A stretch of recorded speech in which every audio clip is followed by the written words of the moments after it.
What can you do in the form of legislation to protect the rights of farmers? Okay, the first thing that we can do is we can stop using the transportation budget as a bank of the state of Oklahoma. Farmers need roads that 18-wheelers can drive up and down so they can get their product to market. I learned that from Ike Higdon. He's one of the biggest producers around here, and he has had some trouble with 18-wheelers getting up and down his roads. So that's the first thing. Second thing, if we could create some legislation that makes our product worth more at the market, that is long overdue.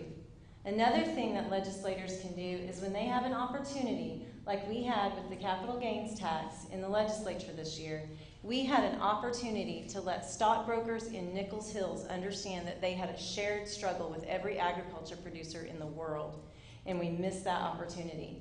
Representative Park is the chairperson of the Agriculture and Rural Development Committee, and he chose to say, I will vote for that if it has an agriculture exemption, instead of saying every stockbroker, every land developer, every farmer, teacher who holds land and invests in our local communities, we have a shared struggle. And when our legislature can go and talk to people like that and let somebody in the most urban area know that we have something in common, then the next time that agriculture gets attacked or threatened, they will come to our aid, and the people in the state of Oklahoma will come to our aid.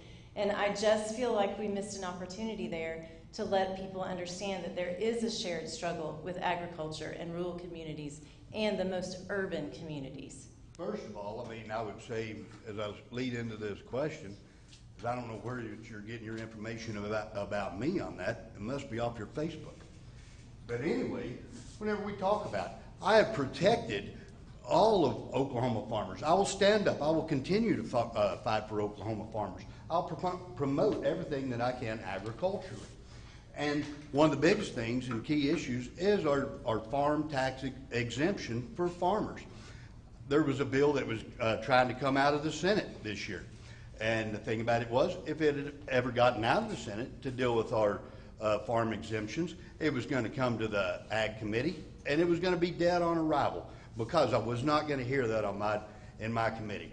And whenever we talk about even on the capital gains, now, one thing about it is we could not take the ag exemption out. It even said, we had the Attorney General opinion, even constitutionally, we couldn't do that. So, I mean, we was not going to be able to take it out. So it was going to be detrimental to farmers and ranchers all across Oklahoma.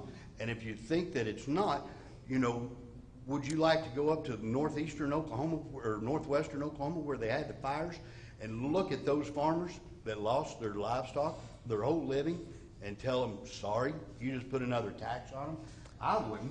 Whenever we talk about the CERB or anything else, I have got legislation right now, or a bill that I've working on with county commissioners, to be able to get the 29 poor counties here in Oklahoma up to adequate funding, and that's at $3,000 a mile for our funding for our poor counties, for our county commissioners.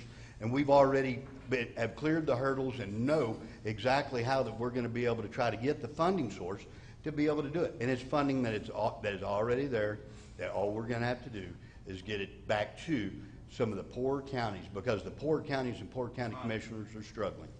My point was, capital gains is bad for all Oklahomans who are investing in our local communities. And that was a chance to let other people know that they shared a struggle with farmers. As far as county commissioners goes, county commissioners in the state of Oklahoma want to know why the chairperson of the Agriculture and Rural Development Committee voted to take money out of their funds.